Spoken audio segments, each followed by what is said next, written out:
talking about this topic, as you can probably see from my past broadcasts, is that I'm launching a business called Money Mind, and it's going to be on the basics of financial literacy, personal finance for beginners.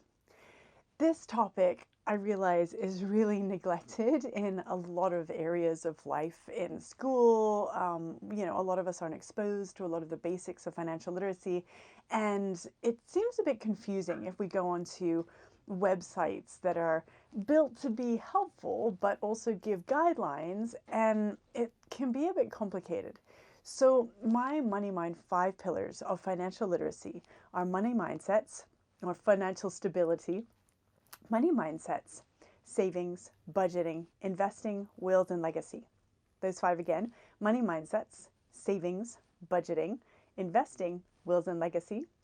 And these overlap with the OECD financial core competencies for youth. So that means that those pillars are already set up in standards that are accepted by the OECD. 26 countries around the world have said this is what we think should be taught to youths between the ages of 15 to 17 or 18. And I don't know why a lot of us aren't exposed to that. I don't know why a lot of us aren't being taught that. And I've been speaking to people whose teens are those ages. Some of them are very lucky and are being taught parts of this. Others have no idea. They're not being taught anything on personal finance whatsoever. And so I'm wondering where this is being taught. Like what is going on in terms of this area? I apologize if you hear some kind of like weird grating noises in the background. It's my adorable little dwarf rabbit who runs around in this little office dressing room. And she's a little bit emotional today. So she's chewing on the bars of her cage as she does when she has some emotions, just to let you know. Hi, Knowledge. Hi, Sarah. So thank you everyone for joining on whatever platform you're joining on. Sorry. If you are seeing this with all of the comments, then you will see that there are many comments combined together, and that will be on the platform of HAPS. Sorry, my brain, I'm also very foggy today as well, clearly. If you are only seeing some of the comments and you see me commenting or remarking to other people, but you can't see their comment, then that's because their comment is on a different platform. And the broadcasting platform I'm using is called haps.tv, which will broadcast across a number of different platforms, which will be Facebook, Twitter, Twitch, I can't remember the other one, YouTube as well. And so those platforms, if you're on that platform, you'll only be able to see the comments that are on that relevant platform itself. So YouTube will only be able to see YouTube, Facebook will see Facebook, Twitter will see Twitter. But if you're on haps.tv, you'll see all the comments and you can respond to them or see what other people are saying. So I've still got to figure out with HAPS why I have to scroll down to see the comments instead of them coming up automatically, but I'll check that with HAPS because I'm in touch with their lovely team who have, I've heard, just received about $5 million in funding. So congratulations, HAPS. Go HAPS. I'm so excited about this platform. I think it's such a great idea. And as far as I have heard, Periscope, that was owned by Twitter, closed down earlier this year, which I was very disappointed about because I used to broadcast a lot on Twitter, or on Periscope, sorry. And HAPS has stepped into that space and said, look, we'll take care of everybody who has, been deserted with no platform to be on, and we'll also add in all these different ways that they can be, like this platform can be monetized by creators. You can earn these little points or coupons. You can buy points and coupons, and you can give them to other creators. So you can actually earn points that you can send to other people just by showing up and using HAPS. That means that you can essentially pay creators or artists or people for doing whatever they're doing. And that's a really great monetizable aspect of HAPS that I just wanted to share with everybody because, with this new funding round and so much support for what they're doing, they're obviously going to be, expanding and providing more great products and really allowing people to be able to use social media to really monetize in a very direct way within the platform itself. So if you're not on haps.tv, you can go see haps.tv. Thank you so much for joining. We're talking about money for beginners and, some of the basics of managing money. So with these 5 pillars today, I wanted to quickly talk about some of the basics of managing money within these 5 pillars of money mindsets, savings, budgeting, investing, wills and legacy. Hi, Khalil. So let's start with the money mindsets, number 1. So money mindsets is how we think about money. And this information is downloaded into our brain between the ages of 3 to 7 years old when we're in theta hypnosis phase as children. We absorb it from our parents, our surroundings, random people. We absorb it from just anywhere, really. And that then, as adults, runs in the backgrounds of our minds, kind of not making decisions, but influencing our decisions very, very heavily. So if we think, for example, that money is unsafe, we will start to make decisions as adults that causes us to either want to get rid of money, waste it, avoid it, or not have it in some way. And if we believe that, then we will work very hard to make it true, because our brains have developed these beliefs in order to keep us safe. If we think that money is the root of all evil, and if we do think that, it's worth going in and looking up Dave Ramsey on YouTube and hearing some of his insights or opinions in this area. It's just one element of opinions. But I found his insights quite interesting into this phrase that I had heard a lot of. And it really made me see things quite differently. And I stepped into, as I researched further into the type of things that he was talking about, I started to step into researching the money, being in love with money over family, over life, over the important things in life can cause many types of evil, right? But I started to realize that, there are plenty of ways that you can really use that in very, very authentic, real, genuine, giving, impactful, empowering ways as a tool. So really, you have a pencil. If you use it to stab someone, that's a bad thing. Okay, we universally agree that stabbing people is bad, right? Yeah. So we use that pencil to write a love letter to someone who we admire or adore, and we say, thank you so much for your contribution to my life. That's a better use of that pencil, right? We typically think that we would use a pencil for that. We can write a list of things that we could do to improve ourselves, or we can write a list of things that we hate about everything, right? It's just a pencil. The pencil is not to be blamed for what we do with the pencil, yet we'll often associate all of these negative emotions together with money, whereas it's just an object like any other object. That pencil is just a pencil. What we do with it is what makes it good, bad, average, nothing, whatever. It's us that is causing or creating whatever we decide to place upon that pencil or place upon that money. If we spend all our time doing really good, great, important, valuable things with our money, and we know truly in our hearts and souls that this is right and this is good and this is enriching, those are the right things to be doing with our money. If we have weird, bad feelings about money that we're like, oh, I know I'm spending this on things that don't serve my life. And no judgment here, but I'm just going to use some examples of what can be commonly considered areas that don't serve us and our lives and our family and community. For example, if we were to get very heavily into gambling and then become addicted to gambling, or we were to get very heavily into, drinking a lot of alcohol or partying a lot, or just kind of that money just goes out and it doesn't come back. Whereas if we were to put that money into, say, a charity or a church or a community business, that would then take that money and circulate it back out into the community and enrich the whole thing, that's a better use, in my humble opinion, of that money.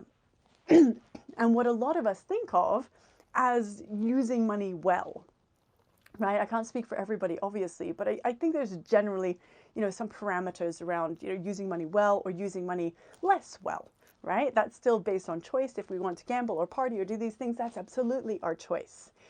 A lot of us, though, will feel like like Khalil said, we want to make money because we want to travel and enrich our lives and enrich our experiences and have these new experiences. And that is a good thing to do with money, right? It's better to, in our experience, often be using money for things that enrich or make our lives more interesting, create memories, using money for experiences, rather than just spending it so that it runs off and has no other benefit for us. So this is a way that we can start to look at, how do we think about money? A money mindsets pillar. How is that held up? How is that built? What do we think about things? In the basics of managing money, this pillar is going to be really important for reminding us what is important to us. And if we can see that we have money mindsets that say, oh, money is bad, or having money is bad, or rich people are bad or evil or greedy, if we have any of these types of thoughts, we're not going to want to have or make more money subconsciously. Even if we do in our minds in everyday life. We're like, oh yeah, I'd love to have like a yacht or $1 billion, dollars, or have, travel around the world, but rich people are greedy and evil. You're never going to have it. And if you do have it, you're somehow going to figure out how to mess it up or lose it, most likely, because your subconscious beliefs, we are wired to follow. And we will psychologically start to feel real stress and what's called cognitive dissonance. It's like your brain fighting with your brain. Because you're like, I want to travel and have like $1 million, but rich people are bad or evil. You're like, oh. So then this fighting happens, and usually the subconscious will win because it's there saying, this is not safe. If this is true, then this is bad. And this is bad because somehow it will mean that we're unsafe and it will try and protect us. So money mindsets in terms of money management is really important to get eyesight on, to get in our minds and in our line of sight and our view, because otherwise we can make decisions that we aren't quite sure what we're making, and we sort of feel like they're right, but we also know that they're not quite right. And we'll sometimes suspect, like, wait a minute, like, is this right? Is this not right? Like, I feel really strongly and like urgently like, this is right. But if it has that kind of urgent stress emotion around it, there are chances that it's built into that safety mechanism of our brain. So that's how you can watch out for it as well. Because if you just look at money like a pencil, right? This pencil probably, like, look at the pencil, okay? So here's pencil. Are you feeling a lot of emotions around this pencil? Or are you just thinking, why is this chick holding a pencil? Or not even thinking anything at all. You probably, almost definitely, aren't feeling any emotions other than possibly annoyance about this pencil. And why would we feel any other emotion about money? You're not emotionally attached to this pencil, but the money stuff, completely different. And really, when we are just using money as a tool and thinking of it as a tool, I have this pencil, I have $100, I have $1,000. I'm just going to think about it. Where does that go? What do I want to do with it? There's no emotion attached to it. There's no like, oh God, I need to spend it, or like, there's no stress around it. I know, even if it's the only $100 I have, I know what I want to do with it, and I know why, and I'm comfortable with that as a decision that I'm going to use this pencil to write notes, or I'm going to use this pencil to chew on while I'm thinking terribly, right? But that doesn't bring up emotions for me. And that's where we want to start to recognize, are my money thoughts tied to emotions, or are they the boring pencil example? And how do I get them closer to the boring pencil example? So this is an area that in the basics of managing money with the Money Mind 5 pillars of financial stability, we start to talk about this area and how to unwrap it a little bit and how to get into it, check where we're at, and then some tips to try and reframe things if we want or make changes if we desire. Okay, so that's just the first pillar, money mindsets. So basics of managing money with the other areas are more straightforward than that area because that's all locked in our mind, right? It's always more complicated when it's in our mind. So savings is the second pillar. Money mindsets, savings, budgeting, investing, wills and legacy. Savings and the basics of managing money, we need to know how much we're earning, and then we need to track that and make sure that we are saving some of it. So if we aren't saving anything at all, there's a chance that we're not thinking about it, or we just haven't taken the action step in that area to do so. Or perhaps we may have debt or other situations that cause us to feel overwhelmed with other things that take a higher priority to savings. But savings are a really, really basic fundamental pillar that's really important. And I'm very sad to have to say that, in my opinion, a lot of credit cards, advertising, easy shopping and everything is actually designed to make us want to spend more, and as a result of spending more, we have less to save. I'm not going to go ahead and say that it's encouraging us to save less, but you can't be in two places at the same time with your money. If that money is going there, there's a chance it's not going here. So that's really worth keeping in mind. What are we spending on that means that we are not saving? And do we have the basics of saving in place? Now, those basics of saving and managing our money start with know how much you want to try saving each month. Possibly work up towards 25%, which is we'll cover in the budgeting area as well. I cover this in much more detail in the course and walk everybody through. But with the saving part, the beginning steps of the saving part are to first start $1,000 emergency fund. That's just a little tiny weeny one, just there, if we don't have anything at all in place. $1,000 there in case, there's an emergency for something or other that's small. Then we save 3 to 6 months of our monthly necessities. Okay, so if that's, like $1,000 a month, then we would need to save $3,000 and then keep going until we have $6,000 saved somewhere that will be high interest, higher interest than maybe 3% or so if possible, because inflation is like 3 or 4%. So keep in mind that when we have money sitting in our bank account, it is actually deflating. It's going down. We're already losing money if we just have it sitting there, because inflation is going up like this and your money's not doing anything. It's not gaining interest as well. It's not matching it. And as a result, it will just deplete and deplete and deplete. So if you have money in an account, you've heard these horror stories of, an old lady who has this savings that she saved all her life sitting in her savings account. She wants to give it to her favorite niece. And she says, you know what? My niece is graduating. I want to give all this money that I have saved to my niece. I've been saving it for 20 or 30 years just for her. I'm going to do it. It's going to be a great gift. And she goes to the bank thinking she's going to have a lot more money. And the bank manager tells her, I'm sorry, ma'am, you don't have nearly that amount. That's what depreciation does. Her money sat there and inflation went up. Her money went down, down, down, down, down. And that's quite a lot. 4% a year. If you've got $1, then the next year you'll have 96 cents. And that will keep going. So your $1 is 96 cents, and then it's whatever 4% of 96 cents is, and then it's whatever 4% of that amount is. So it will just keep going, blah, blah, blah, blah, and sink, essentially.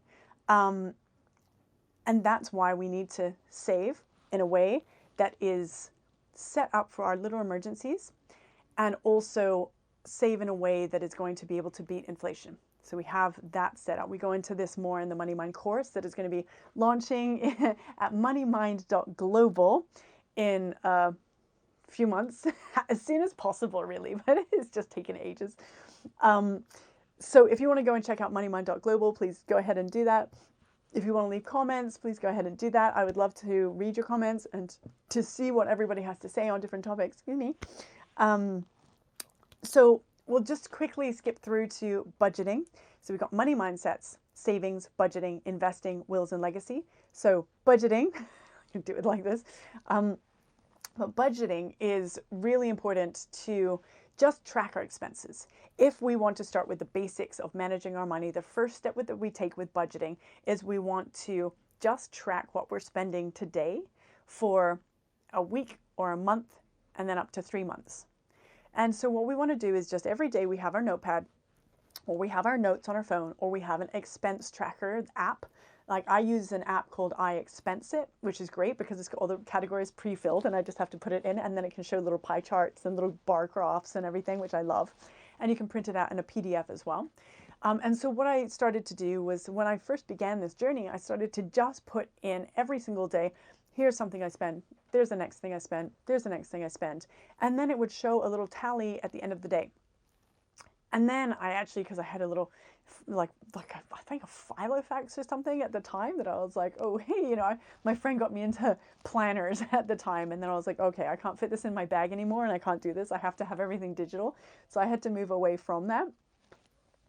But the fact is that I noticed my spending in the day, and then I tallied. So I had a column that said, here's what I'm spending today.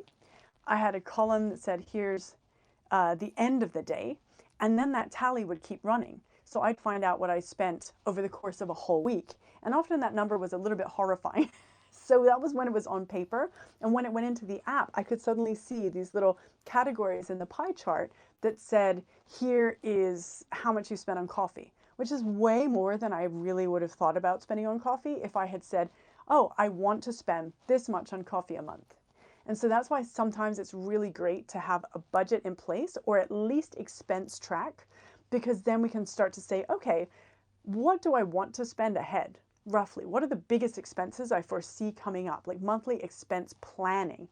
And then we can start to say, how is that going to work with us, with the amount of money we have coming in? It's getting a little bit more on top of what we're actually spending, instead of just spending without thinking, because if we spend without thinking, money just wanders off. It's like a cat that you don't feed. It will just leave. It won't come back. Nope, it's gone. So we need to make sure that we're looking after money and seeing where it's going in order to make sure that we are on top of our own money lives. So we go into different types of budgets and how to apply budgets, and we'll be hopefully creating, I'm excited to look into creating a little sort of budget quiz on the website that can be done for free, where you can test what type of budget might be the right type of budget for your style as a spender, as a saver, based on how much you might already have, based on whether you have debt or what the situation is. So I'm looking forward to creating something like that after the course is launched as soon as possible. If you want to go and sign up to the course sign up form to find out more information on things as they occur, please go ahead. It's very slow and sleepy right now because of the fact that it's just being built, and I'm spending all my time being built, and it's really just me doing this with some outsourced staff to support, but not the hands-on work yet. So please forgive the slowness, but please do go ahead and sign up if you want to get updates. And there will start to be blog articles and other things like that as we progress past the course launch, and also little free teaser parts to see what's available in each course, as well as mini courses that will be more based in actual pain points, like walking you through setting up your budget, or possibly getting some advice from a wills attorney, or someone who specializes in wills, so that they can give us advice on what the basic checkpoints are that we need in our will, in any will. So that type of stuff is coming up as part of the journey. Looking forward to have you there with us. So let's get back to these 5 pillars of the basics of managing money. Money mindsets, we need to make sure that we know what they are and are in place. With the savings, it's a very, very good thing to just have a look at and see, how are we going to take the steps towards doing this regularly every single month and building that mini $1,000 US mini emergency fund, and then the 3 to 6 month emergency fund in a high interest kind of situation where we can also access it anytime. And then the budgeting, figuring out what budget works for us, or just expense tracking every day on what we are spending. And if we wanted to start with that for, the very beginners basic steps, then budgeting, just expense track. That's it. It's that simple, right? So then we want to go into investing and wills and legacy. So the investing part, in the basics of managing money, I'm not a financial advisor or financial industry professional in any way, so I cannot give any advice on this area. But as far as I know, I talk about the CABS categories, which I call CABS categories because a financial advisor will tell you roughly about these areas. And I call them the CABS categories because they're like a taxi. They take you where you need to go. Okay? So it's a taxi cab. That's how I remember it, because otherwise I just, otherwise I just won't remember it, right? So a taxi cab will get you where you need to go, and a financial advisor will talk about these different areas. Hi, Tony, great to see you. Thanks for joining. So the CABS areas of investing are cash, alternatives, bonds, and stocks. Okay, so these are the areas that will be talked about by a financial advisor, and they'll probably be talking to you about where you are in, they may not mention your life cycle planning, but that's what they'll be looking to analyze. Where you are in your life cycle planning. Are you in the early phase where you don't have much income? Are you in a later phase of an adulthood where like you're growing your career and you want to be saving a lot? Are you in that slightly older phase where perhaps you have children and hi Cincinnati, hi Tony. Maybe you have a family and you need to start saving for university or other things like that. Maybe you're closer to retirement and you need to start saving for that a little bit more aggressively, or start to consider how you are going to want to live and decumulate your assets as you get older. So this is what your financial planner person will hopefully guide you through. It's really important in this area on the basics of managing money. I talk a little bit more about this, but we don't go too in depth in the course. So this money mindset and Money Mind 5 Pillars of Financial Stability course is not going to deep dive into investing in any way at all. So please don't expect that because it's an overview course in beginners. So we wouldn't do that anyways for beginners. So this area, the best step that we can take for the basics of managing our money with investing is to learn more about it. We don't want to go into a bank, ask how to invest, and be sold something like an insurance product or something else random. If you're going to go to a bank and ask for information, you want to get the information and not necessarily sign or be pressured into signing anything right there. You want to take things away, look at them, research, ask other people, and always, always make sure that you are looking out for yourself, because you don't want to be sold something that gives a person a commission and doesn't serve you at all. That's just terrible, and unfortunately does happen, and it's shameful, but it's just how things currently are, which is extremely sad. So this basic of managing money in the investment category, you have to start educating yourself. I can do this like with little tiny micro ways, because I don't want to spend loads of time deep diving into all kinds of complicated stuff, but I can do it in ways that you could also totally do it if you wanted a really simple method. I subscribe to thebalance.com, I think, and I subscribe to a few of them because they have really useful blog articles and other posts that are practical and applicable. And so they'll just come into my inbox and I get to see them. And so if it's of interest to me, I click on it and I read it. And even if I don't understand everything, at least I know possibly a little bit more than I did before that article hit my inbox. So thebalance.com, I think, is probably one of my favorite blogs.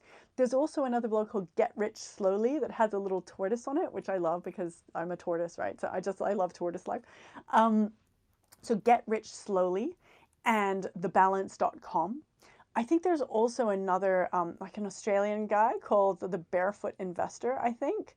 But I have to find out more information on him because I don't really know his work very well, even though I've seen it. But he's super popular apparently because he just makes it very, very accessible and real. And I think that's more of what we need. So finding ways to educate ourselves that are a little bit fun or at least not scary is really important.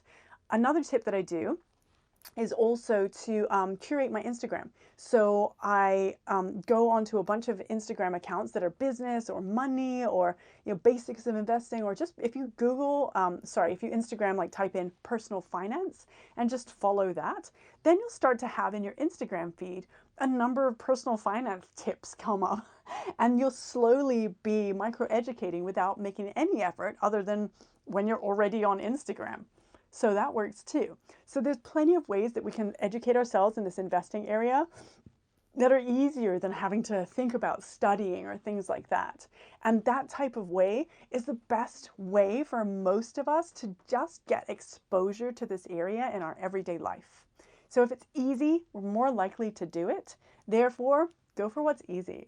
Go for what's easy now. Not lazy, but efficient. Efficient and easy is what I'm always going to be an advocate of, because that has to work. We don't necessarily want to go from, in any situation, nothing to really hard, because it doesn't work. Like, it doesn't work in any fitness, in dieting, in anything. Like, it's not sticky. It doesn't stay long term. It can last for a while, but for most of us, it's not sustainable. So the last pillar of these on the basics of managing money mindsets, savings, budgeting, investing, wills, and legacy. These are the 5 pillars of financial stability for Money Mind, which is at moneymind.global. And we dive into all of these in more detail with more examples, more tips, and more input on what I do in that course itself, which is being built now. So you can go sign up at moneymind.global. And the last pillar on the basics of managing money is the wills and legacy. The basics part of that, really, our first step, just get a will done. If you're over 18, you get a will. And the reason why we get a will is because probate is something that I call, probate means to me, it means prove it. So if you don't have a will, your family or whoever else is your next of kin who is entitled to then do things on your behalf gets stuck with having to go into this probate process. And that means that they have to prove that they are entitled to access your Facebook account, be able to close things on your behalf, sell your car, get access to your bank account, or allocate assets, or take your kids, your pets, otherwise, if you don't have a will saying this person is allowed to take my pet, then legally it's more like this person has stolen this person's pet because they weren't entitled in the will to be able to do that. And it's like, but it's your mother. I mean, obviously mother's going to take your pet, right? If you have that prearranged, but if it's not in the will, then it's really not it's not a thing. So the executor of your will is the person who will be calling the shots. And maybe you'll say, oh, my mother is, going to be calling the shots, and she will be the executor of your will. And so, she will take my cat and she will sort out all the rest of it. And then it's like, okay, cool. Yeah, that's a lady. If anything is needed, then they're like, okay, this is a lady. Fine. Great. It's really, really that simple. And if you don't have that in place, then your mother will need to fight for your cat, fight for everything, prove it with probate, and she will need to spend lots of money on lawyers to go through that process, possibly leaving her with either nothing of the money that you may have left her, no money of her own, or debt, or possibly bankrupt. This is why we need a will. Because if we don't have a will, we're kind of saying to our families, oh, I think I'm going to live forever, even though nobody ever has in the history of humanity. So I'm, not going to do a will. And, when this happens, you just have to someone's going to deal with it. But I don't want to do spend an hour to do a will, so you don't have to deal with it for months to years if anything happens to me. So I have a very strong stance on wills. I feel like it's, in my view, a way of telling our family, hey, I'm not here right now, but I went through the process of making sure that you don't have to deal with more stress than just the current terrible situation right now, right? I did my will when I was like 21, right? As soon as I found out about wills and probate, because I've always been quite interested in law, and then I studied law later, I was like, oh no, this doesn't make any sense. I love my family. I love my family. I'm not leaving this on them. I'm definitely showing my family, I love you. I have sorted this out. And that's to me what a will means. I love you. I have sorted this out. If we have kids, it's saying, here's the guardian of the kids, and he's the interim guardian who's going to look after the kids and the time it takes for the guardian to get to them. If your guardian is listed in another country and they need to fly over, who's looking after those kids? Who has a legal entitlement to look after those children? That needs to be in the will. That type of stuff is important. Your pets, your children, the people you love. The will protects the people you love. And that's why we all need a will.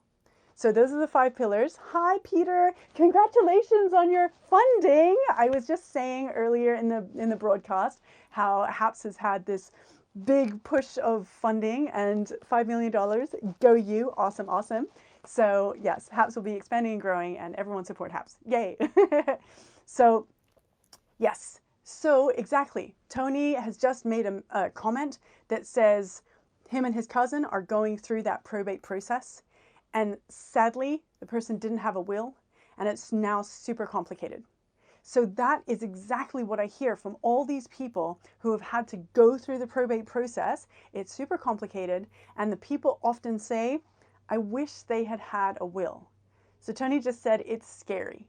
And we don't want to leave. I'm really sorry, Tony, that you're having to go through that. I truly am. I have heard this from many people, and it's just so sad because it can take up so much of your emotional space on top of the tragedy as well. So I'll send you a message afterwards as well. I'm really sorry to hear that, Tony.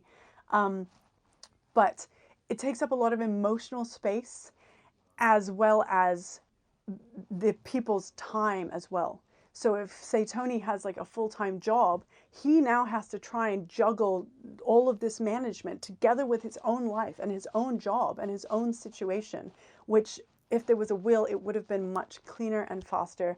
And, you know, it's something, if we're over 18, takes an hour to do, contact a local lawyer. It could be like a few $100s maybe. And if we don't have that, we can always just, you know, this isn't advice. None of this is advice, but we can always, at the very, very least, we can print something from online based on our jurisdiction and then make sure that we have it sorted out and put into our legacy file, which is a box that lives in our study or some other room, and the executor of our will is going to be listed on there, and you tell them where this box is and how to access it if anything is needed. And we can put other things in our legacy file too, right? It's just a ring binder file or just a tall legal box file. And what will be in that can also be like car documents, registration, like passwords, if we want to put that type of thing in there. But just, you know, stuff that's documents for, you know, houses or whatever. It's all in like one place so that we can access it any time, which frankly is really useful for our like day-to-day use as well. You're like, oh, where are the car insurance documents? It's like, it's in the file, right? It's in a home file or whatever other file, but the legacy file will be there near those things so that we can access all of them if we ever need. And we often, you know, car insurance and MOTs and stuff like that, right? So you need to life insurance, health insurance, blah, blah, blah, blah. That type of stuff should be in one place, not all over the place, yeah? So in one place all together because they're all friends. They hang out together. So that's my beginner's basics of managing money tip on wills from my own personal experience. It's not advice because I'm not a financial industry advisor and I'm not a financial industry professional. So these 5 pillars and Money Mind are entirely based on my own experience and opinions. And the 5 pillars again are money mindsets, savings, budgeting, investing, wills, and legacy. If we have these 5 pillars in place, usually we can think that our financial stability is sound. Even if we just have the basics of all of them, in a little tiny degree, like not the greatest will, but just something in a legacy file at our house. We don't have huge savings, but we have something. We track our expenses with our budget, you know? We keep an eye on our money mindsets. Like, do I think money is bad, or is this something I want to address? You know, with our investing, we're like, can I educate myself more? Maybe I'll just subscribe to thebalance.com. With our wills, oh, can I just, you know, do that in 5 minutes and get it done in an hour, right? So, or just go to a lawyer, contact a lawyer today and just go and get a proper will done. So we can address this in the simplest way possible and be financially secure. If we address it really firmly, we will most likely become extremely financially confident in ourselves and have much more wealth accumulate in our own lives and on our own journey. So this will be covered in more detail on the course at moneymind.global. Thank you everyone for joining. I'm going to jump off, and yes, thanks so much for the tip, Tony, and I will message you separately. For anyone else who wants to leave comments or message or anything like that, please feel free to go ahead. I look forward to hearing from you all.